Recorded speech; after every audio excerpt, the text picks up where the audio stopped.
সকাল শিক্ষার্থীকে স্বাগত জানিয়ে শুরু করেছি ম্যাথ ক্লাস। আজকে আমি ম্যাথ ক্লাসের নবম শ্রেণীর গণিতের চ্যাপ্টার 8 কোশ্চেন নম্বর হচ্ছে 12 এর অঙ্কটি করে দেখাবো। তাহলে দেখো এখানে 12 নম্বর দেওয়া আছে। এখানে চিত্রের যৌগিক ঘনবস্তুটি ভালো করে লক্ষ্য করো। দেখো এখানে একটি গোলকের অর্ধ গোলকাংশ এবং একটি কোণ এর আকৃতি এই গোলকের অর্ধাংশের উপর করা আছে। তাহলে দেখো নম্বর 1 এ কি দেওয়া আছে, ঘনবস্তুটি হেলানো তলের দৈর্ঘ্য কত। আমরা ঘনবস্তুটি হেলানো তলের দৈর্ঘ্য নির্ণয় করব, অর্থাৎ উপরের অংশের দৈর্ঘ্য। তাহলে লিখি নম্বর 1, লিখি চিত্র হতে এটা চিত্র প্রথমে অঙ্কন করি। দেখো এখানে উপরের অংশ শুধুমাত্র অঙ্কন করতে হবে। এখানে উপরের অংশ এভাবে দেখো, এটা হচ্ছে কোণক আকৃতি, অর্থাৎ এই যে কোণকের আমাদের এই যে হেলানো তল এটা এল, এবং এখানে ভূমির যে ব্যাসার্ধ আর ইকুয়াল এখানে দেওয়া আছে 10, এখানে 10 দেওয়া আছে, আর ইকুয়াল আছে 10 এখানে সেন্টিমিটার। এখানে দেখো উচ্চতা দেওয়া আছে, অর্থাৎ এই হইতে এই পর্যন্ত যে উচ্চতা বা দৈর্ঘ্য এটা দেওয়া, এটা ইকুয়াল উচ্চতা h ইকুয়াল 10 সেন্টিমিটার। এই অংশটুকু আমি এখানে অঙ্কন করি, এভাবে অঙ্কন করলাম। এখানে এটা h, এটার মান দেওয়া আছে 10, এটা হচ্ছে l, অর্থাৎ এটা বের করতে হবে। এখানে ব্যাসার্ধ অর্থাৎ এই হইতে এই পর্যন্ত এটাও 10 সেন্টিমিটার, এটা দেওয়া আছে। এখানে আমরা প্রতীক ব্যবহার করতে পারি, a b c, এই প্রতীক ব্যবহার করলাম। এখানে 90 ডিগ্রি কোণ। দেখো এখানে যখন 90 ডিগ্রি কোণ, এই কোণের বিপরীত বাহু আছে এটা AC কে L দ্বারা প্রকাশ করেছি, এটা হচ্ছে অতিভুজ। আবার এই সূক্ষ্মকোণ, এই সূক্ষ্মকোণের বিপরীত বাহু এটা হচ্ছে লম্ব। সূক্ষ্মকোণ সংলগ্ন একটি বাহুকে সন্নিহিত বাহু, অপরটিকে অতিভুজ বলা হয়। তাহলে এটা হচ্ছে অতিভুজ, অতি লিখে রাখি, আর এটা হচ্ছে সন্নিহিত বাহু বা ভূমি। তাহলে আমরা সন্নিহিত বাহু এটা লিখতে পারি, বা ভূমি এটা হচ্ছে, আর এটা তো লম্ব। বুঝতে পেরেছো আশা করি এটি। এখন দেখো এই অতিভুজ স্কয়ার অর্থাৎ ইকুয়াল কি জানি সূত্র আমরা, পিথাগোরাসের সূত্র অনুসারে যেহেতু 90 ডিগ্রি, সুতরাং অতিভুজ স্কয়ার ইকুয়াল লম্ব স্কয়ার, লম্ব হচ্ছে h স্কয়ার প্লাস ভূমি হচ্ছে r কে স্কয়ার। এটা দিয়ে আমরা এই হেলানো তলের দৈর্ঘ্য বের করতে পারবো। তাহলে দেখো এখানে যা দেওয়া আছে, প্রথমে লিখি চিত্র হতে, যেহেতু এখানে কোশ্চেনে কোনো মান দেওয়া নেই, চিত্রেই শুধুমাত্র দেওয়া আছে। চিত্র হতে কোণকের লিখি, কোণকের উচ্চতা, যেহেতু ঘনবস্তুটি হেলানো তলের উচ্চতা নির্ণয় করতে বলছে, এখানে হেলানো তল বলতে কোন অংশ, সুতরাং কোণকের উচ্চতা কি দেওয়া আছে, দেখো উচ্চতা হচ্ছে h ইকুয়াল 10 সেন্টিমিটার। ভূমির ব্যাসার্ধ, কোণকের ভূমির ব্যাসার্ধ r ইকুয়াল 10 সেন্টিমিটার। হেলানো দৈর্ঘ্য নির্ণয় করতে বলছে, অর্থাৎ এটা। সুতরাং এখানে আমরা a b c এই প্রতীক দেই। তাহলে পিথাগোরাসের উপপাদ্য অনুসারে ABC যেহেতু সমকোণী ত্রিভুজ, অর্থাৎ এখানে 90 ডিগ্রি কোণ উৎপন্ন করেছে, এখানে 90 ডিগ্রি, সুতরাং ABC সমকোণী ত্রিভুজ লিখি ABC, ত্রিভুজ ABC সমকোণী। সুতরাং অতিভুজ স্কয়ার ইকুয়াল লম্ব স্কয়ার প্লাস ভূমি স্কয়ার, অতিভুজ এখানে L স্কয়ার ইকুয়াল লম্ব হচ্ছে h স্কয়ার প্লাস ভূমি হচ্ছে এখানে r স্কয়ার, বা L এর মান বের করবো। সুতরাং L ইকুয়াল এখানে বর্গ আছে, বর্গ বাদ দিতে হবে, সুতরাং উভয় পক্ষকে বর্গমূল করতে হবে। এই বর্গমূল দিয়েছি। এখন h এর মান কি, h এর মান হচ্ছে 10, এটা স্কয়ার প্লাস r এর মান হচ্ছে এটাও 10, এটাও স্কয়ার দেই, ইকুয়াল 10 কে স্কয়ার 100 হবে, এটাও 100 হবে, 100 এর সাথে 100 প্লাস 200 হলো, এটাকে বর্গমূল। এখন এখানে আমরা ক্যালকুলেটর ব্যবহার করতে পারি। ক্যালকুলেটর ব্যবহার করে পাই, দেখো এখানে বর্গমূল কত, 200 এর বর্গমূল 10√2 হলো, অর্থাৎ আমরা যদি দশমিক বিন্দু হিসেবে লিখি, অর্থাৎ এখানে কেন 10√2 হলো দেখো দেখিয়ে দেই। এখানে 100 এর সাথে যদি 2 গুণ করি তাহলে 200 হয়। তাহলে এই যে বর্গমূল, এই 100 কে দিলে, অর্থাৎ এইভাবে 100 কে দেই, আবার ইনটু দিয়ে বর্গমূল 2 কে দেই। এখানে 100 কে বর্গমূল হলে 10 হবে, অর্থাৎ 10 × 10 স্কয়ার হয়, স্কয়ার এবং এই বর্গমূল বাদ, এইভাবে 10 কে স্কয়ার এবং এই বর্গমূল বর্গ বাদ, এখানে 10 থাকে, এই 10 হলো, এই √2 এটা হলো। অর্থাৎ আমরা যদি ক্যালকুলেটর ব্যবহার করি তাহলে 14.14213562, এখানে একক হচ্ছে সেন্টিমিটার, সুতরাং সেন্টিমিটার হলো। অর্থাৎ এখানে আমরা পেয়েছি L ইকুয়াল 14.14, এরপর হচ্ছে 212, এই দশমিক বিন্দুর পর আমরা 3টি লিখে রেখে এত সেন্টিমিটার, এটাই লিখি। আশা করি এটি বুঝতে পেরেছো। এরপর দেখো নম্বর 2, দেখো নম্বর 2 লিখি। এখানে 2 নম্বরে কি দেওয়া আছে, দেখো ঘনবস্তুটির উপরের অংশের ক্ষেত্রফল নির্ণয় করো। উপরের অংশে আমরা ক্ষেত্রফল নির্ণয় করব, অর্থাৎ এই যে ঘনবস্তুটা, এখানে যে ভূমি, এটা ভূমির ক্ষেত্রফল আমাদের অবশ্যই নির্ণয় করতে হয়। যখন ঘনবস্তুটি উপরের অংশ নির্ণয় করতে বলছে, উপরের অংশ দেখো, এই উপরের অংশ মনে করি এটা আঁকা হলো। এখানে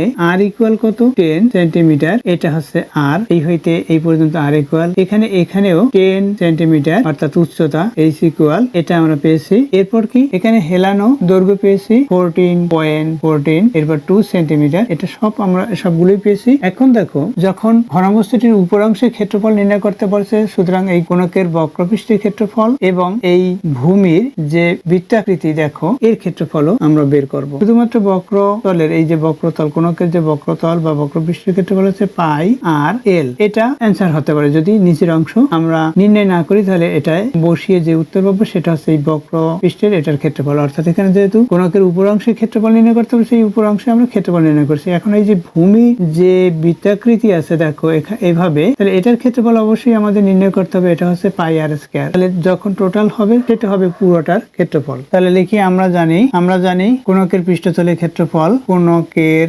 বক্রপৃষ্ঠের ক্ষেত্রফল, এটা হচ্ছে বক্রপৃষ্ঠের ক্ষেত্রফল ইকুয়াল আছে পাই আর এল, এবং কোণকের ভূমির ক্ষেত্রফল পাই আর স্কয়ার। যেহেতু পৃষ্ঠের ক্ষেত্রফল বলছে এই দেখো ঘনবস্তুটির উপর অংশের ক্ষেত্রফল, সুতরাং আমরা এই যে পাই আর এল এটাও বসিয়ে আমরা বের করতে পারি। যেহেতু বলেছি যে এই যে কোণকের যে ভূমির পৃষ্ঠে এর ক্ষেত্রফল আমাদের বের করতে হয়, তাহলে কোণকের ভূমির ক্ষেত্রফল আমাদের বের করতে হবে। তাহলে লিখি অতএব ঘনবস্তুটির উপর অংশের ক্ষেত্রফল, লিখি অতএব ঘন বস্তুটির উপরের অংশের ক্ষেত্রফল ইকুয়াল বক্রপৃষ্ঠের ক্ষেত্রফল পাই আর এল প্লাস ভূমির ক্ষেত্রফল। এই যে কোণকের বক্রপৃষ্ঠের ক্ষেত্রফল আছে পাই আর এল এবং কোণকের ভূমির ক্ষেত্রফল আছে পাই আর স্কয়ার। এটা এখানে বর্গ একক ইকুয়াল দেই। আমরা এখান থেকে কমন নেই, দেখো কি কমন যায়, পাই আর যায় কমন, ব্র্যাকেট দেই, এল থাকে এখানে এল প্লাস এখানে একটি আর কমন নিয়েছি, এখানে দুইটি আর, সুতরাং একটি আর থাকলো। অর্থাৎ এখানে আমরা মান বসাতে পারবো। পাই এর মান কত 3.1416 ইন্টু আর এর মান হচ্ছে 10, এরপর হচ্ছে ব্র্যাকেট শুরু, এখানে এল হচ্ছে 14.14142, এরপর হচ্ছে প্লাস এখানে আর এর মান কি 10। এটা আমরা যেহেতু এখানে মান বসিয়েছি সুতরাং এর একক কি ছিল সেন্টিমিটার, তাহলে সিএম স্কয়ার লিখে রাখি, এটা সিএম স্কয়ার লিখলাম। এরপর দেখো আমরা এখানে প্লাস করবো, এরপর এখানে গুণ করব। প্রথমে এখানে গুণ করি 10, এখানে আছে এখানে গুণ করি 10 দিয়ে 3.1416 এ গুণ করি, তাহলে 31.416 এটা হলো। এখানে আমরা প্লাস করি, এটার সাথে এটা প্লাস করি, তাহলে 24.142 এটা হলো। এখন আমরা এটা গুণ করব, যেহেতু এখানে ব্র্যাকেট সুতরাং এটা গুণ, আমরা গুণ করি, এখানে কি একক আছে বর্গ সেন্টিমিটার, গুণ করি। দেখো 31.416 ইন্টু 24.142 ইকুয়াল দেই, আমরা কত পেলাম 758.445072 বর্গ সেন্টিমিটার। এটা হচ্ছে অ্যান্সার। দেখো যদি আমরা এই যে পৃষ্ঠটা, এই যে কোণকের পৃষ্ঠতলের ক্ষেত্রফল যেটা বের করেছি, কোণকের যে ভূমির পৃষ্ঠের ক্ষেত্রফল বের করেছি, অর্থাৎ এখানে আমরা ভূমির পৃষ্ঠের ক্ষেত্রফল পেয়েছি পাই আর স্কয়ার। এটা ব্যতীত যদি করি, অর্থাৎ এটা যদি এটার সাথে সংযুক্ত অবস্থায় থাকে তখন কি হবে, তাহলে এখানে উপর অংশের ক্ষেত্রফল পাই আর এল ইকুয়াল পাই এর মান 3.1416 ইন্টু আর এর মান হচ্ছে 10 ইন্টু এল এর মান হচ্ছে 14.14, এরপর হচ্ছে 2 এ পর্যন্ত এল এর মান এটা লিখলাম। এরপরে এগুলো গুণ করলে কি হয় সেটা দেখো, এখানে বর্গ সেন্টিমিটার অর্থাৎ সিএম স্কয়ার, এটা যদি আমরা গুণ করি অর্থাৎ এখানে কি হয়, আমরা করি 3.1416 ইন্টু 10 ইন্টু 14.14 তারপর 2 আছে, এটা ইকুয়াল দেই, কি পেলাম আমরা 444.285072 সিএম স্কয়ার। অনেকে এটাও অ্যান্সার বলতে পারে এটা, অর্থাৎ শুধুমাত্র বক্রপৃষ্ঠের ক্ষেত্রফল বের করেছি, উপরের অংশের ক্ষেত্রফল এই বক্রপৃষ্ঠের এই ভূমির ক্ষেত্রফলটা বের করে নি, তাহলে ভূমির ক্ষেত্রফল সহ এটা হবে অ্যান্সার। শুধুমাত্র বক্রপৃষ্ঠের ক্ষেত্রফল যদি হয় তাহলে এটা হবে অ্যান্সার। দেখো এরপর হচ্ছে নম্বর 3। দেখো নম্বর 3 লিখি, এখানে 3 নম্বরে কি দেওয়া আছে দেখো, ঘনবস্তুটির সমগ্র তলের ক্ষেত্রফল নির্ণয়। প্রথমে ঘনবস্তুটি অঙ্কন করি। দেখো এটা সমগ্র তলের আমাদের ক্ষেত্রফল নির্ণয় করতে বলতে, অর্থাৎ এই গোলকের অংশটার যে ক্ষেত্রফল, এরপর এখানে যে কোণক আছে এটারও ক্ষেত্রফল আমরা নির্ণয় করব। অর্থাৎ এই কোণকের যেটা দেওয়া আছে সেটা আমরা নির্ণয় করলাম। এখানে আর ইকুয়াল হচ্ছে 10 সেন্টিমিটার, এখানে এল ইকুয়াল হচ্ছে 14.142 সেন্টিমিটার, এখানে এই উচ্চতা 10 সেন্টিমিটার। দেখো এখানে আমাদের সব পাওয়া হলো।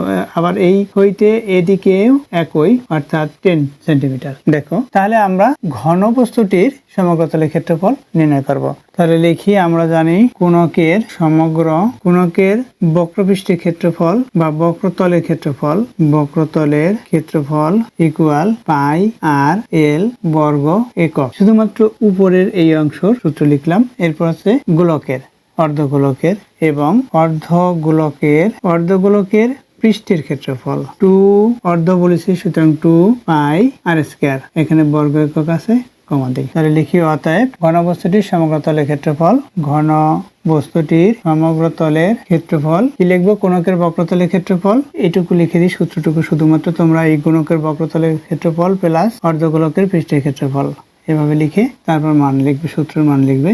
তাহলে লিখি এখানে সংক্ষিপ্ত লিখি বক্রপৃষ্ঠের ক্ষেত্রফল হচ্ছে পাই আর এল প্লাস 2 পাই আর স্কয়ার এখানে বর্গ একক। এরপর কি ইকুয়াল দেই, এখান থেকে কমন যায়, কি কমন যায় দেখো, এখানে পাই আর এখানে 2 আছে, সুতরাং পাই আর কমন, তাহলে এখানে থাকে এল প্লাস এখানে 2 এবং একটি আর থাকে, মান বসিয়ে দেই। এরপর আছে বর্গ একক, ইকুয়াল দেই, মান বসাই, 3 পাই এর মান বসাই 1416 ইন্টু আর এর মান কত, এখানে আর ইকুয়াল আছে 10 ব্র্যাকেট দেই, এল এর মান কত 14.14 অর্থাৎ 142 প্লাস 2 ইন্টু আর এর মান হচ্ছে 10, এখানে বর্গ সেন্টিমিটার হবে, সিএম স্কয়ার দিলাম, ইকুয়াল দেই, এটার সাথে এটা গুণ করি 31.416 অর্থাৎ 10 এর সাথে এটা 3.1416 গুণ করেছি। এরপরে এখানে কি, এখানে 14.142 প্লাস 10 এর সাথে 2 গুণ করি 20, এরপর আছে সেন্টিমিটার, বর্গ সেন্টিমিটার। এরপর কি এখানে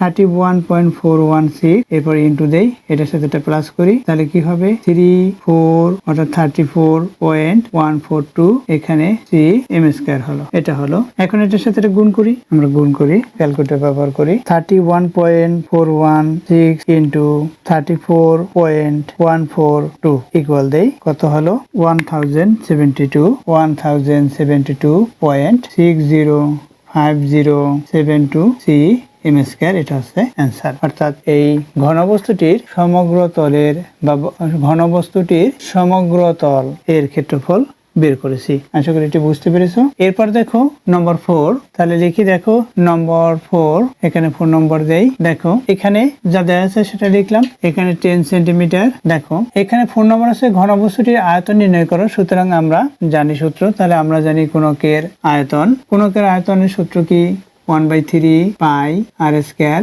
এইচ ঘন একক। অর্ধগোলকের আয়তন, কোণকের আয়তনের সূত্র সেটা, অর্ধগোলকের আয়তনের সূত্র কি 2/3 পাই আর কিউব ঘন একক, ঘন একক। এটা হচ্ছে অর্ধগোলকের আয়তন এবং কোণকের আয়তন। তাহলে ঘনবস্তুটির আয়তন, তাহলে লিখি অতএব ঘনবস্তুটির আয়তন, ঘনবস্তুটির আয়তন প্রথমে কোণকের আয়তন পাই আর স্কয়ার এইচ কোণকের আয়তন প্লাস এটা ঘন একক, ঘন একক প্লাস অর্ধগোলকের আয়তন 2/3 পাই আর কিউব ঘন একক ইকুয়াল দেই। দেখো এখান থেকে আমরা কি কমন নিতে পারি, সেটা কমন নেই, 1/3 এখানেও 2/3 আছে, তাহলে 1/3 আমরা কমন নিতে পারি, পাই এখানে পাই আছে, এখানে আর স্কয়ার, এখানে আর কিউব আছে, সুতরাং 1/3 পাই আর স্কয়ার আমরা কমন নিতে পারি। তাহলে এখানে থাকবে কি এইচ, এখানে প্লাস সাইন, এখানে থাকবে 2 এবং এখানে আর, এটা হলো। এরপর আছে ঘন একক, লিখি ঘন একক। এরপর আমরা মান বসাবো, আমরা মান বসিয়ে দেই, 1/3 ইন্টু পাই এর মান হচ্ছে 3.1416 ইন্টু আর এর মান হচ্ছে 10, এখানে স্কয়ার দেই। এরপর কি এখানে আবার ব্র্যাকেট শুরু করি, কি এইচ ইকুয়াল কি উচ্চতা, এখানে উচ্চতা কত 10, এরপর প্লাস 2 ইন্টু আর এর মান কত 10 ব্র্যাকেট শেষ করি, এটা হচ্ছে সিএম কিউব অর্থাৎ ঘন সেন্টিমিটার। এখন আমরা ইকুয়াল দেই, 1/3 লিখি ইন্টু 3.1416 ইন্টু এখানে 100 হবে অর্থাৎ 10k স্কয়ার, 10 ইন্টু 10 100, এখানে কি হবে ব্র্যাকেট দেই, এখানে আমরা প্লাস করে দিই, এখানে 2 এর সাথে 10 20 এর সাথে 10 প্লাস করি, তাহলে কি হবে এখানে ইনটু দিয়ে এখানে 30 হয়, 30, তাহলে সিএম কিউব। এখন আমরা এগুলো ক্যালকুলেটর ব্যবহার করে গুণ করতে পারি। আমরা এখানে দেখো এই 3 দিয়ে এই 30 কে যদি ভাগ করি, এই 3 দ্বারা এই 30 কে ভাগ করি, কত হলো এখানে 10 হলো, এটা লিখতে পারি, অর্থাৎ এখানে 10 হয়েছে। এখন এগুলো গুণ করব, এখানে দেখো 100 এর সাথে 10 গুণ করি, তাহলে কি হবে 1000 হবে, 1000 দিয়ে এটাকে গুণ করি, তাহলে কি লিখতে পারি আমরা 314.1.6 এটা হয়। দেখো এখানে 31416 এর সাথে 1000 অর্থাৎ এখানে দশমিক বিন্দু হলো 31.3141.6 এখানে ঘন সেন্টিমিটার, এটা হলো, এটা হচ্ছে অ্যান্সার। আশা করি বুঝতে পেরেছো। এতক্ষণ ম্যাথ ক্লাসের সাথে থাকার জন্য সকলকে ধন্যবাদ জানিয়ে আজকের মতো বিদায় নিচ্ছি।